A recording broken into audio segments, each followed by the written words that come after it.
Welcome to RJ poor to power channel.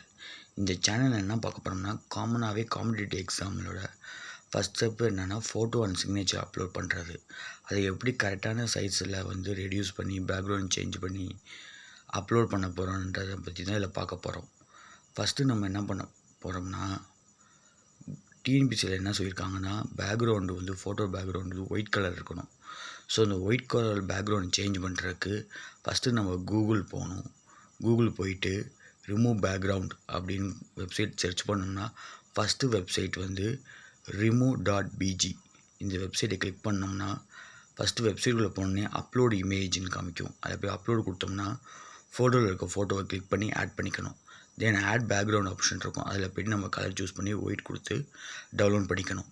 தென் அதில் நேமும் டேட்டும் add பண்ணணும். ஃபோட்டோ வித்தின் 3 months எடுத்த ஃபோட்டோவாக இருக்கணும்.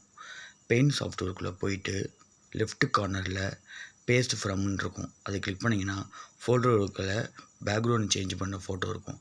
அதை கிளிக் பண்ணி ஆட் பண்ணிக்கிட்டு டெக்ஸ்ட் பாக்ஸ் இது ஃபோம்லேயே ஏன்னு ஒரு ஆப்ஷன் இருக்கும். அதுக்கு டூல் அதை கிளிக் பண்ணிங்கன்னா கீழே டெக்ஸ்ட் பாக்ஸ் வரும். அதில் கேப்ஸில் நேமும் டேட்டும் அடித்து ஆட் பண்ணிக்கணும். ஆட் பண்ணால் 2 ஸ்டெப்ஸ் முடிஞ்சிச்சு. அதுக்கப்புறம் சேவ் பண்ணிவிட்டு இப்போ கேபியோட ரெடியூஸ் கம்மி பண்ணணும். ஃபோட்டோட சைஸை 20 to 50 கேபி கொடுத்துருக்காங்க. அதில் போய்ட்டு கம்ப்ரஸ் கேபினே கொடுத்துட்டோம்னா ஃபைல் சைஸ்ன்னு கொடுத்தோம்னா என்ன கேபின்னு கொடுத்து டவுன்லோட் கொடுத்துக்கலாம். இதை எல்லா காம்படிட்டிவ் எக்ஸாமுக்கும் அப்ளிகேபிள். தேங்க்யூ.